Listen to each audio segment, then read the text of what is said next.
Henry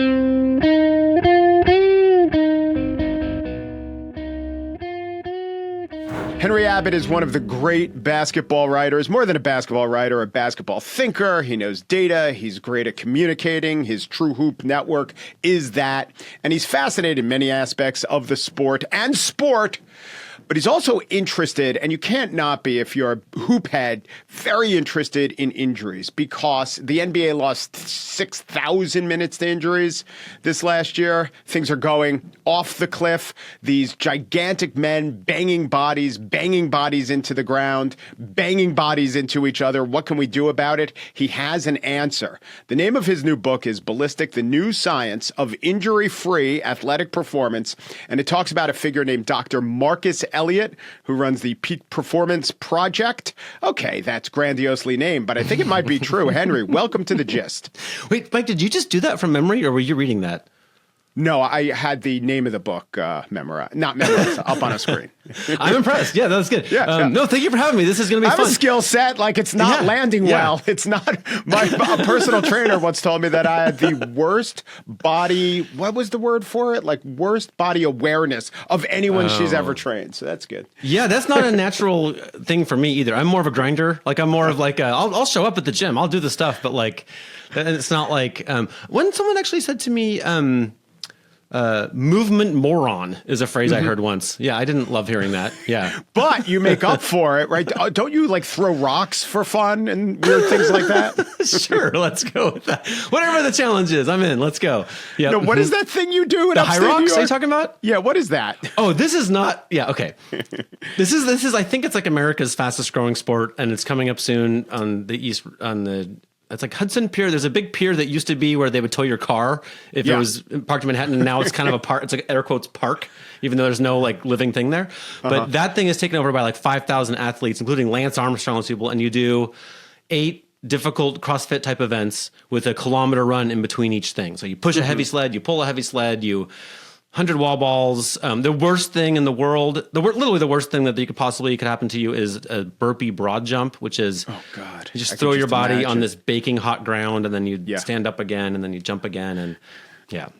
Have you ever looked into Burpee, the guy who burpees are named after? What's the Fascinating story? Yeah. He's an early like kinesiologist. So anyway, let us talk. This is great. This is sort of parallels your process, which is you have way too many ideas, right? And then you get focused and fascinated on something. So how did that focus land on Marcus Elliott? I was in this very room, the attic of our home for the pandemic writ large, including like when I was infected, I was like locked up here and everything was a bummer. It was like just not fun enough. Writing about the NBA when there was no NBA, I was like, what am I doing? And I was doing a little dirty money research and that was like the worst thing to fall asleep thinking about. And I was like, I just want it even just for my own health. I want to write about something that's more inspiring, more fun to think about, more fun to learn about. And I thought of this guy, Marcus Elliott, who runs this lab, P3 in Santa Barbara, where a huge percentage of the NBA, 70% of current rostered athletes have been assessed by them. And they just have a whole different approach to preventing injuries. And it felt like a really fun thing to really explore and learn about. Just people learning how to jump higher and run faster and not tear their ACL seemed like a better use of my time than, who's got the offshore bank accounts that are secretly controlled by Putin. Yeah. So I first heard about him, and I didn't remember hearing about him until I went back and did a little research. Your friend and former colleague, Tom Haberstroh, in 2011 or something, wrote an article for ESPN, and the whole thing was based on the San Antonio Spurs doing this crazy thing, trading an excellent player for some kind of, not unknown, but an okay draft pick, and it turned out to be Kawhi Leonard. And Marcus Peters was sort of, or the thinking there was tied up with all of that. Yeah. So he's not just a rehab guy. He's a guy that if you can focus in on his insights, you can get a real advantage, right? So I have this inclination to like not be bombastic in life. I'm kind of like an evidence-based, kind ballistic, of like, but not bombastic. But ballistic. But like, here's where I'm going to make a little exception. And like, I genuinely think that what's happening here is like one of the most important things happening on the planet for all of us. And the reason is because, heart attacks are the best way to talk about it. So we used heart attacks for the first couple thousand years of cardiology were bummer, that guy keeled over. Maybe it's because he coveted his neighbor's wife, right? That was literally what the literature said. And then literature, such as it was. Literature. Yes. Then the electrocardiogram followed by the echocardiogram were invented, and they could see the blood flow through the heart. This was the first time we could get the signal from the noise, and we could see, for 10 years before you have the crisis, the arterial blood flow is slowing down. Now we prevent heart attacks by the million. Like, it's one of the greatest interventions in human history. Long before the crisis, the doctor says, we got to adjust your diet or have you exercise more or take a medicine. Yeah. And lifespans increased by a decade, not just because of that, but coinciding with that. Yeah. It's definitely the model you'd like. If you're a doctor, this is a better way to keep your patients healthy, right?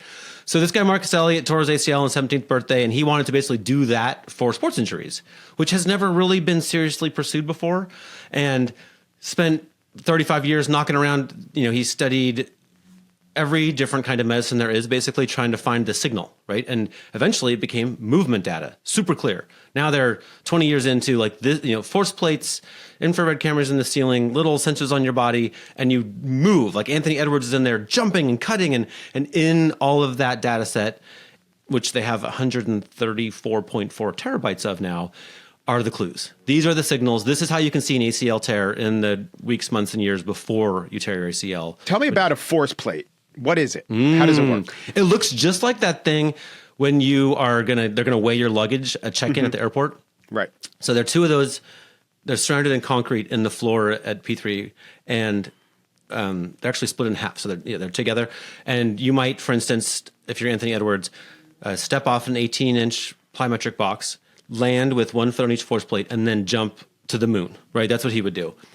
And instead of just getting the force down, the force plate will assess every little. Is he pushing a little to the left or right or this direction, anything? And it tells you a ton. It gives a ton of signal, and they can see. So a common thing that might happen is they might see, 60% of his force is on his left side. This is not an Anthony Edwards story anymore. We're just talking about a hypothetical athlete. By the way, we have listeners who are very steeped in the NBA, and listeners saying, why you keep talking about the guy from ER? It's the Minnesota Timberwolves' excellent point guard, Anthony Edwards. But continue. I don't think everyone should know everything about the NBA, but this is a name you should learn at this point. We're at the point in history. You should know Anthony Edwards. He's amazing. So you might see, he lands with 60% of his force on one side versus the other, which might seem like no big deal, but it's a huge deal. And then you would look at the movement data to see above in his body what's happening. Is there some oddity if he's like not putting his heel down on his other foot? Is he, doing something with his hips are uneven? What's going on? And then in that are the clues, the breadcrumbs for healthy movement. Some of the things, a lot of us move in weird ways that are harmless, but now they have such a big data set that they can really start to say, ooh, this thing, when you put your foot down this way, that really does reliably lead to crisis, et cetera. So they have this kind of stuff we all want to know about our bodies. Did Elliott think that there was a holy grail of injury out there, or was it more the case that he knew that dozens of things relate to injury and he's just one person with one budget, and so he put his money into force plates and landing science? So he has all these little stories of like clues he got earlier, right? So at one point he was an elite triathlete who competed against Lance Armstrong, and he was developing a lot of pain in his shoulder. And his coach, you have that in common with him. Yeah, no, I'm not a triathlete. No, you compete against Lance Armstrong, and everyone gets a Lance Armstrong competition for sure. Yeah, you guys, if you haven't done that, you should get on that. It's super fun. And this sounds very believable and common, but he swam a certain way and he was doing long mileage and his shoulder was sore. And his coach was like, you need to reach your right arm a few inches out further to the right, or closer to the midline, I think it was actually. Yeah. And the pain just goes away. But if you think about it, if he'd played it out further, for sure he would have gotten injured. And he didn't, because something he did in advance, kind of like the heart attack thing, right? Right. Then he did this big project when he was finishing at Harvard Medical School for the New England Patriots. And I love this. Like the Robert Kraft was like, we got to get better at hamstrings. Great thing for a billionaire to say, right? And so the answer was Marcus. Well, the man is very into massage. Okay, that's just like I get. Billionaires are the weirdest. So, Marcus was the solution to this hamstring thing, and he just took time of year, temperature on the day, position, how many steps into your run did you tear your hamstring? Everything he could get, right? Or then he would do video analysis of the gait and like, do you have this certain running style that for me is very hard to decide from video, but to him is very clear. And he made a big giant sort of data project of who's at risk. Yeah. And then he spent the summer visiting everyone who was at maximum risk and training them out of whatever looked like the riskiest thing. And they went from a median of 23.5 hamstring strains per season to 3. So wow. He didn't have the force plates By yet. the way, was temperature involved and important? That's a great question. I know that there was like this early season open field players running max speed. Some of them, the big thing is some people have the habit that after they sprint a few steps, their running form falls apart. Mm-hmm. That's a big worry. I think those were the main ones. I don't think temperature was a huge factor. Great question. Okay. But I think that's kind of proof of concept that there is something you could measure, but that he had to measure everything to find it. And eventually he was kind of refining what he would capture and got to force plates and then motion capture. So why force plates? Or I keep saying force plates, but why landing as the very important thing that drove him? Are a disproportionate amount of, say, basketball injuries based on landing wrong? So the answer there is like a 5-alarm fire where just the data is like so clear. Like these are by far the biggest forces athletes deal with. Like however much the strongest man in the world can lift in like a weightlifting competition, people all the time land with more force than that. Because of gravity, really. Mm-hmm. I'm kind of dumb. Like early in the process, I was like, wait, so like if Zion Williamson like steps off the box and then lands and then jumps again, like he's ending up at the same place. Is there equal force up and down? And the answer is not even close to equal because there's gravity pulling him down both ways, right? So like the down is way stronger. This guy Yuri Verkhoshansky invented what we now call plyometrics, and he discovered all this. That basically in this instantaneous moments where you're bringing a lot of force from the approach into this like stomping on the ground and then jumping, these are the biggest forces, and nobody trains you how to deal with those moments. So this is these non-contact injuries, this is what they occur from, right? If you go watch Derrick Rose, this is what it's from. It's just massive forces. It's actually kind of stupid simple that like that's when Derrick Rose's ACL is vulnerable because the force necessary to tear his ACL in half is present when he's landing. Yeah. Right. This is it's so true. No one trains you, and they train everything. Going back to Bill Bradley talking about peripheral vision, and of course you have thought millions of times about how to make a foul shot or what to do on the foul line to get into the mindset of a foul shot. Probably the same person who couldn't be more detail oriented about that. No one has ever told him how to land. You just land. Meanwhile, the best runners in the world all land the same way because they all land with their toes up and their foot, what they call dorsiflexed, which is where you're kind of pulling your toes toward your shin. And the reason they all run like that is because that means you land with the force of landing going straight into your Achilles, which is very well designed for that, which then feeds into your quads and then your glutes. And the 3 stacked joints of your leg are like this beautiful machine that like cushions the blow of landing. That's just like the first part, and then shoots you forward because the rubber bands like snap back. Right. If you do that, you're going to be faster. And so if you don't do that, you can't make the Olympics. And so Marcus, and he used to work with this like all these elite athletes with this Canadian track coach, and he was just noticing before he had force plates that like in basketball, you can get to the NBA, but because you can read the floor or shoot well or you're tall, you don't have to have perfect landing form. But in this sport where you have to land well, everybody lands the same way. Right. So it's sort of like with you and the swimming example and running. That's all they have, right? All they have is that one stroke or form, I guess breathing a little bit.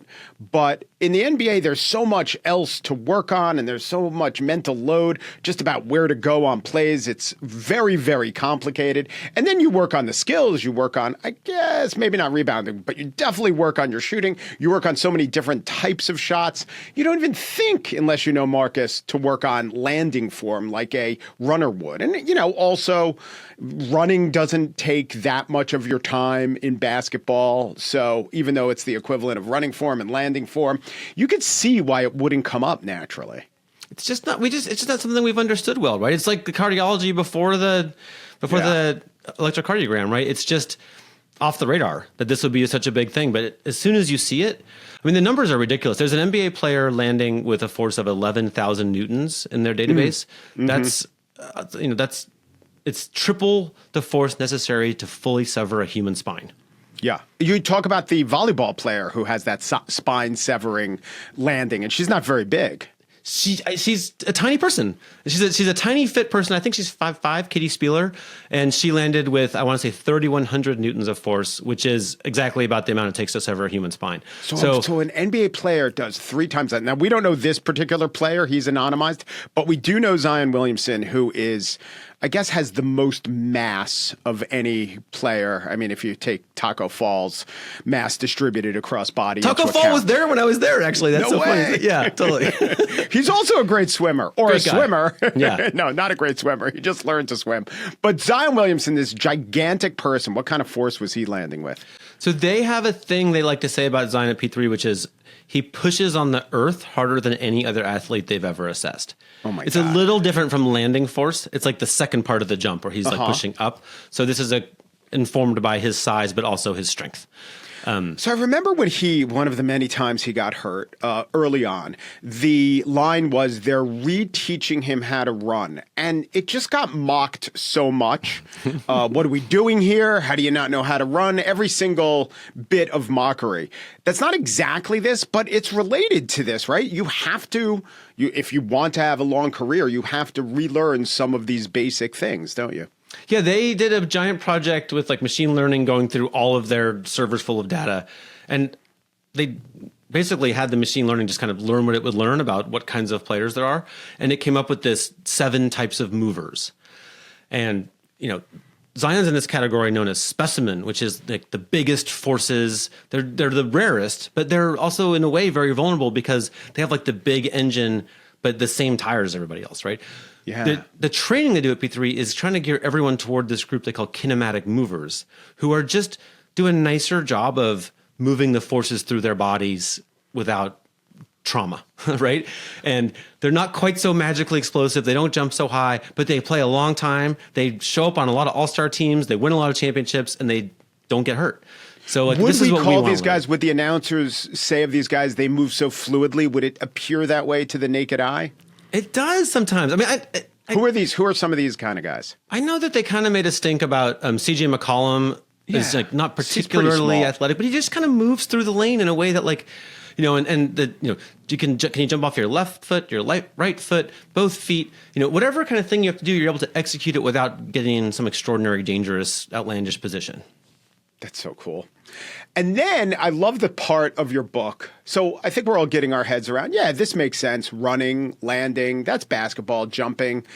There's deceleration, which is just the opposite of being fast, but the opposite of being fast in a hurry. And it's quite a skill, isn't it? Yeah, this is one of the ones where if you have a giant data set, you get to just learn what it spits out. Right? It's so different. This feels like the most kind of scientific approach is like, what works in sports? And they get to ask those questions of these 134.4 terabytes. And one of the things that spat out, there's this guy named Eric, who's the chief biomechanist there. And he's just the most kind of studious, ardent, honest, driven by evidence guy. And I wouldn't say he's a little shy, I guess. He's a little bit shy. Less shy than he used to be, maybe. But he had James Harden and James Harden's ad agency and sneaker company and friends and just a room full of James Harden people. This was the year that James Harden had led the league in scoring and was about to be MVP. He's just like a big mostly by getting star. fouled. Mostly by getting fouled. And, they're like, everyone's like, oh, I'm so excited. The music's loud. They do the assessment and James moves. And then Eric's already promised them he's going to give them a little preview of the report on how James moves. And everybody knows he's going to move like a boss because he's one of the best players in the world. Yeah. But Eric's looking at the screen and like, he doesn't jump particularly high. He doesn't move especially fast. There's just nothing. There's no party to throw out of this data. But then Eric's like, all right, he's nervous about this, but he's like, he stops really well. He's good at stopping. And they did it. They put that in the shoe marketing. Like everybody liked it.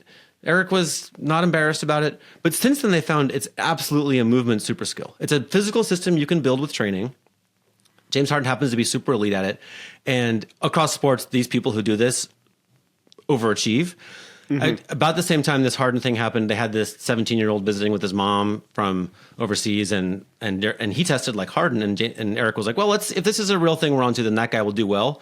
That guy's name is Luka Doncic. Like, and he went and just crushed everything. So we could talk more about why that works if you want. I have some personal theories, but I think it's fascinating. I love there's the idea that there's just kinds of athleticism that totally matter in sports that we just haven't really focused on before. Yeah, it's I would guess it's for the moment of separation, which we show. I mean, both those guys are covered, and maybe they're not going really fast, but boom, they're open for just a moment, then they could get their shot off quickly. Why are they open for just a moment? Couple skills, crafty using their hips into guys, but decelerating. Your defender's going with you really fast. You stop much quicker than he does. Guess what? There's a gap. You score in that gap. 100%. Now, can I add my personal kind of theory, which is... So many rabbit holes in writing this book. It was really fun to explore. Like, the best movers are all in nature. And there's super slow-mo video of like a cheetah running full speed. And what really strikes me is the head is perfectly still, which it has to be, because the cheetah's going to die if it doesn't kill this gazelle or whatever. And it's not going to kill it if it doesn't hit the target perfectly, right? It's going to launch its body once and it has to get the jugular or whatever. I don't know how a cheetah kills the thing. But it has to really see. Predators all have the eyes are a giant part of predation, right? Yes. And I think that this physical system that lets you stop on a dime doesn't only prepare you for the separation, which is huge. You're dead right. But I think also having very strong posterior chain muscles to do this also gives James Harden an advantage in having his eyes locked on the rim. So when he does a step back, his eyes are more likely to be still because he has expert management of the nervous system of the muscles of his posterior chain, so he can like see like a predator the rim. Do you know if he studied if excellent scorers have their eyes closer together and the great defenders like a Lou Dort might have their eyes further apart like predators and prey do in nature? Okay, I didn't actually think about that before, but that's the kind of stuff I was thinking about while writing this book. I was definitely like, I have these weird conversations with my wife at dinner. I'm just like, ooh, like owls' eyes are 30% of their head's weight. And she's just like, that's so great. You know? Right, exactly. Do you know if Kawhi Leonard has hollow bones like an owl? Maybe. Okay, Mike, here's my other. This is like easily the craziest thing this is really stuck in my craw. Every animal that flies used to not fly, right? We're all emerged. Somebody had to be the first. Think about this. Some dinosaur was like, I probably got this. You know, like I'm gonna lemming off this cliff and survive. Yeah. Do you think that gave him status? I have a theory about this, or made him an outcast. I'm going to say him. It seems like a guy thing to do, right? Because he was like the 30th who did it, and the first 29 went splat. It's really troubles me. Like, then a whole like the species completely branches there. So like it happens enough that they like. I think it had to have given him status because he procreated and it, advanced through the gene pool. Yeah. The reason I was into it though is that like there's really good studies that it's in the cerebellum, right? Like before you take flight, your brain gets ready for flight. You can see the same thing in pigeons, but like there was a period in evolution where like these dinosaurs' brains changed and there's extra little space for like thinking about flying. And the idea here is that like we're very neuroplastic. Like right now, I'm not the best at like hip external rotation on my right side, but like if this guy can figure out how to fly and change the shape of his brain so he can fly, I could probably adjust these things. This is one of the big themes of the book is like, you can evolve. You don't have to move the way you've always moved. You're saying if a dinosaur could do it, I could do it. It just seems like my task is easier, like that guy had to propagate and make the species survive. You have the problem of knowing that there is a comet out there who will one day end this species, and the dinosaur didn't have the curse of that knowledge. So you're freer in a way. Yeah, that's great. Yeah. So Marcus Elliott, being so data-driven, he also has theses, right? He points the data at different theses. How does he do that? And how does he make sure he's not putting the thumb on his own data? It's a great question. So like that toes up landing thing was a real case of him having a thesis. And when he hired Eric Liedersdorf and became the head of chief biomechanist, he basically said, Eric, I think this is right. And now we're several years in. I think Eric's worked there more than a decade. And Eric's like, you know what?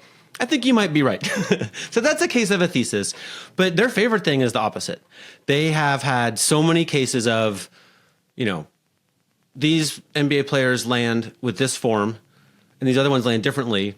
How does that work? And then they just dig through the data and just learn. Just throw it open. This is where I'm scared like everyone is of AI, but this is the best case I know of. They just used to take Eric forever to match, movement pattern with outcome. He had to just do this manually. It would take forever. But now, they have this discrete database, and they just want to see cause and effect. Sorry, go ahead. No, but it's so for instance, 33% of NBA players land without absorbing the force of landing into their hips. And those players are 300% more likely to have lower back pain. So this was not anyone's theory. This was just straight from the data. And now they're finding they've done it on a bunch of different populations. It's always the same. And this is actually my problem. I've had lower back problems from the same thing. They call these players blenders. So ideally when you land, your ankles, knees, and hips all bend together. Some of us don't include the hips quite as much as we should. The force of landing should go into flexing your big, strong glute. But instead, the glute's not really engaged. And the force that would go into the glute just keeps going up the body. And it just wreaks havoc in your lower spine. This is a giant finding. Everyone in the world who's got lower back pain is being told that they need to strengthen their core and get better flexibility. But that's not true for most of us. You might need to learn how to move a little differently, just like a dinosaur learned how to fly, Mike. You see what I'm saying?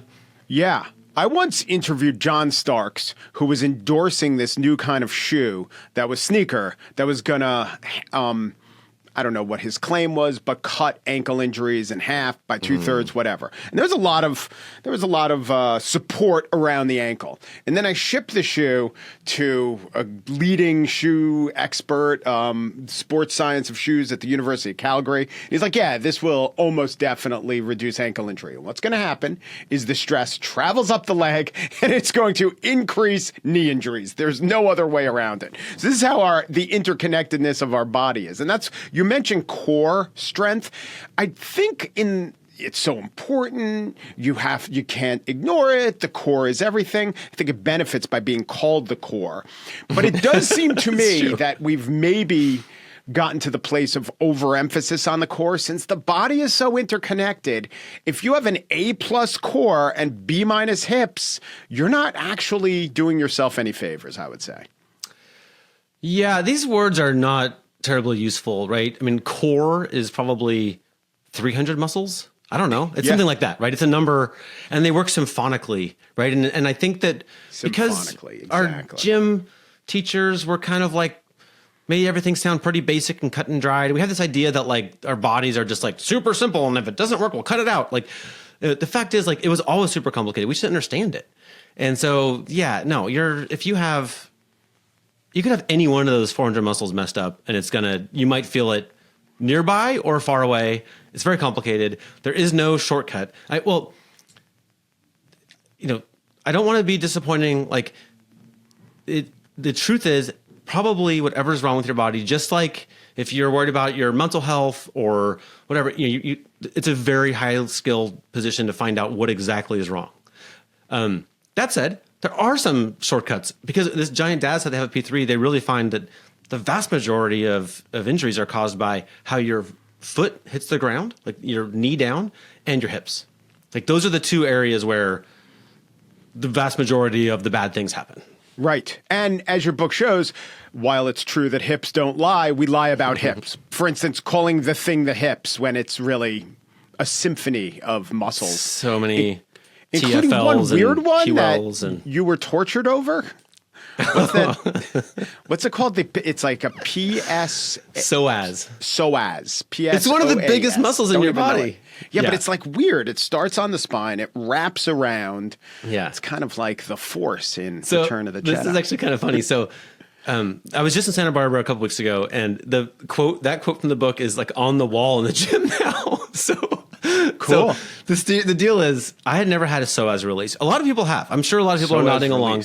Mike, if you haven't, you're in for a treat. Oh no, it doesn't sound good. So the little quote in the book was this guy, another guy named Mike, was jamming his 8 fingertips in a row straight down really hard into the front of my right hip. And I had just met him.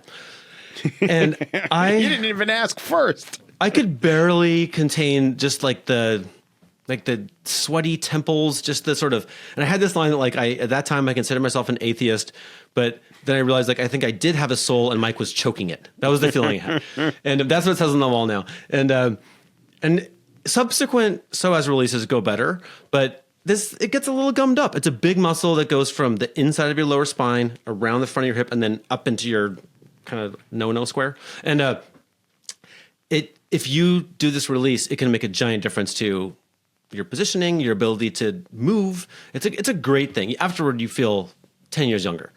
But I never had it, and that's a common thing at P3. But yeah, this is the kind of stuff that, like they can just look at your assessment and say, oh, here's a little thing we can do for you. It'll take 10 minutes. Actually, that was the other thing when he did that to me. I was like, how long is he going to do this? Like 10 seconds? 20 seconds? I was dying inside. And he looks at the clock. He goes, oh, we only have 20 minutes. He kept all 8 dug into you for 20 minutes? He was doing each side, so 10 minutes each side. Oh, okay. And after a while, he'd have me like lift my knee and then put my knee back down, all of which was just breathtakingly hard to do. How much I want to talk about the economics of the thing. He was a Harvard guy, got early backing from Robert Kraft, but also a lot of these things are very expensive, right? And he had to kind of buy them on the come. Did he always know he had the financial backing to make it work, or is he more the kind of visionary or the inventor in his garage, hoping that it would all work out in the end? He is, like, business-wise, he's such a strange man. He grew up with 2 artist parents and this conviction that, like, thinking about business meant you were kind of slimy. And so you just make the beautiful sculpture and you just put it out in the world, right? And he's much more focused on starting a movement than making money. And he hired a guy who's now the general manager of P3 named Adam. But Adam was just working in a hotel lobby and as a concierge. And Marcus was like, oh, you seem like a nice guy. When Adam started, he found $75,000 in unpaid invoices like immediately. Yeah. And they don't really have a product. Like at one point I was interviewing an academic and he's like, oh, well, P3 says this because they're trying to sell you something. I'm like, what are they trying to sell? Like the only product they have is athletes go in there and pay them, or maybe sometimes like the shoe company will pay them, or the certain agent teams, will pay them. right? Teams like will the pay Mariners bought his services, and Harden, as you said, that was via shoe company. But yeah, but it's not like anyone else with his position would have products galore, right? And he just doesn't have anything. He doesn't have anything to sell you and me whatsoever. But he just wants to have this. He wants to move the world to treating sports injuries before they happen instead of after. Right? This is his kind of life mission after his terrible episode in high school, and that's what he's doing. I think they make enough money now that Marcus has a very nice house. But he borrowed money from the bank to start P3 and to get the force plates. Then he borrowed more money to get it's very expensive. This motion capture is like 1 hour of assessment takes 20 hours of work to process afterward. It's a little faster now. But they spent tons of money. They burned money in building this data set. But is this why he just was okay with being the main character in your book as opposed to trying to monetize it himself and put his name, like have you ghostwrite it or co-write it or some economic arrangement where he'd be making money from it? Great question. I don't know. He has this, like, his wife has this story that, like, he loses his wallet all the time, and he's just like, it'll come back to me, don't worry. And it makes her mad. She's like, you should be more careful with your wallet. And he's just like, nah, the universe shall provide. And she's like, and it does. And I feel like this is more like that, where he's like, we're going to do this thing. We're going to do it authentically. We'll do it the right way. And good things will come out of that. And Marcus and I, like, I think we're both sort of strangely honest people, and we saw eye to eye on just like, he's going to trust me, I'm going to trust him, and he likes to start a movement, and this will help start a movement. So he was like, let me spend a bunch of time with Henry and I'll tell him all this stuff. Okay, so philosophically, the injury-free athletic performance, bit of hyperbole, but philosophically, it would be great if there were no injuries that are a shame and a young player loses a year, or you step on someone's foot wrong, which probably, well, you tell me if he has studied the step on someone's foot type injuries. But there are some unavoidable injuries. There are some tragic injuries. Maybe that's overstating it because you lose a year or two of athletic performance and the entertainment thereof. But when we say injuries are part of the game, isn't that isn't there something that's not just inevitable about it, but okay? Without injuries, we wouldn't have the backups be able to play. Without injuries, we wouldn't have, without the frisson of danger, there maybe would be more people doing more hazardous things. I don't know. Philosophically, are injuries a pure, unalloyed negative? Great question. I don't really. Well, I would just say this. It just seems like doing things stupidly is doing things stupidly, right? Yeah. There's a guy, kind of a Marcus Elliott disciple named Jeremy Bettle, who's a British guy who worked in every major North American sports league. And he convinced he worked for the Toronto NHL team. What are they called? The Maple Leafs? Maple Leafs. I'm not a hockey guy at all. No problem. And, I'd forgive you for calling them Maple Leaves, but they are Maple Leafs, yes. Oh, thank you for that. Okay. So during the period he was there, they instituted a ton of assessments. The big injury in hockey is adductor or groin strain, right? And they knew everybody, how their hip mobility was at all times, and you kind of lose hip mobility and then you strain your groin. So they would jump on it before that. Sometimes they'd have players switch to the other side of the ice. All the physical therapists were on board, the coaches, they were just all over it.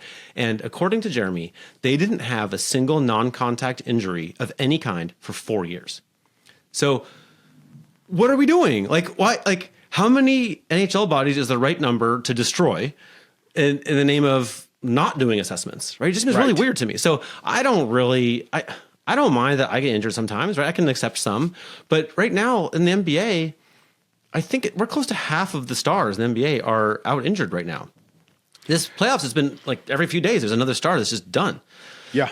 And what do we do? Why would we do that? These are very hardworking, accomplished. I think the stats are you're more likely to become a U.S. senator than to make the NBA. If you're a basketball player, your likelihood of making the NBA is smaller than if you're an American citizen making the Senate. So these people have worked so hard to get here, and the conditions of them keeping their jobs is to just push themselves in ways that destroy themselves. That's just dumb to me. So I like the heart attack analogy. Let's do the best we can. When who knows what the limit is? Maybe we can get it down to 0. Maybe we can't. It can't. I just have to. Let's think about that stat, though. It can't be true. The denominator can't be citizen because there's 100 senators and there's a few hundred players in the NBA. Maybe it's elected officials. I think roughly 1 billion people play basketball. Yeah. And there are 300-ish in the league. I see. You're taking the denominator of the whole world. Yeah. Let's math it out. All right, cool. Yeah. All right, let's go with it. That's cool. By the way, you know what the Utah Hockey Club's nickname is? No. It's the Utah Hockey Club thing. They left Phoenix and couldn't come up with a name while in Utah. All right, here's my last question. Okay. I have two. I'm going to amend that. I want to also know about another sport that I care a lot about, and it's in the book, baseball throwing. There's some good stats about how everyone who could throw 95 miles an hour is either Clayton Kershaw, who used to be an offensive lineman, or has this really odd combination of hip movement and, efficiency, toe kinematic touches. Movers. Yeah. Yes. But you're a basketball guy, a lot of injuries in basketball. I understand these injuries. You see them happen. You're like, oh, that's an ACL tear. With baseball, the pitchers will throw a pitch and then he'll be gone for 2 months, or his entire promising careers are gone. Every month, there's someone who will never pitch again. And it's really tragic. Is he doing anything about that? Yeah, they do a lot of, they have so they have 2 locations. The second location is in Atlanta, and for whatever reason, there's this off-season crew of top MLB players who just love each other, and they just go in every day and work like dogs. And the first time I was there, I saw a guy pick up a giant medicine ball. He's a famous MLB player, but I literally don't know the names of baseball players. I'm such a basketball dude. And he just wails it sideways at the wall, and there's a little device that says 34 miles an hour. Yeah. And so I'm like, I asked the biomechanist woman there, Leah Borkan, I'm like, why do you have that thing? And she's like, it just makes them throw it harder. They're all super competitive with each other. It's not sciencey, right? And like at the state fair. Yeah, they're so just wheeling this thing. And so they break down these, pitching motions into they can tell you exactly, how much force they're putting into the planted foot, how many angles of degree they're arcing over the top of the femur on the second foot, and all these things, and then where that would stress you, right? And then they're going to make you strong where you're going to get stressed, and they're trying to reduce the stress. I actually just saw a thing. There was a guy who was like a mediocre community college player who went to P3, and they just changed how he throws. He's a pitcher, and then he literally pitched for the White Sox in Yankee Stadium. I should tell you his name right now, but I just have a block on baseball names. But one of his things was the James Harden breaking. They taught him how to like put that foot down in front of him and like snappy stop, so more force would go boom into the baseball, right? Because he's stomping on the ground like James Harden, and he can throw the ball harder. But yeah, they can dork out like you wouldn't believe on exactly the mechanics of this. And there's this crew of baseball players who absolutely adore P3. All right, now here's my last question. Okay. Just like we've gone back and forth, is red wine good for you? And we've gone back and forth on whole milk or skim milk. We've gone back and forth on stretching versus non-stretching. Mm-hmm. What's the latest on stretching? I think you want to move, right? Your body's designed to move. It's not designed to be still. So you want to keep moving. When you move, a lot of us will encounter like range of motion issues. If you have range of motion issues, you got to get better motion. So, the most common problem would be that you can't move your hips very well. Some people can move them super well. Great. But if you can't, then yeah, you got to have range of motion hips. If you don't, every year that you don't work on that, you're going to lose more and more and more. And eventually you're going to, go outside to get the newspaper and you won't be able to bend down and pick it up, right? That's a problem. So, I think you have to, I'm speaking for P3 here, I think, when I say that it's not quite like your gym teacher said where everybody needs to do the same exercise every day, but you probably should go to yoga once in a while. Uh-huh. And before, stretch cold before engaged in athletic activity or not? Oh, I'm glad you asked. In Ballistic, an illustrator made the 13 movements of the warm-up that they recommend for everyone are in there. A lot of it's about being snappy on the ground, slapping your toes on the ground. But yeah, there's some hinging, and yeah, you do that before, because a warm muscle is way less likely to get injured than a cold muscle. So you just want to get them moving a little bit. The name of the book is Ballistic, the New Science of Injury-Free Athletic Performance, and I've been speaking with Henry Abbott, whose True Hoop podcast network is a must listen to and read if you're into basketball like I am. Henry, great to talk to you. Thank you so much for having me, Mike. It was fun.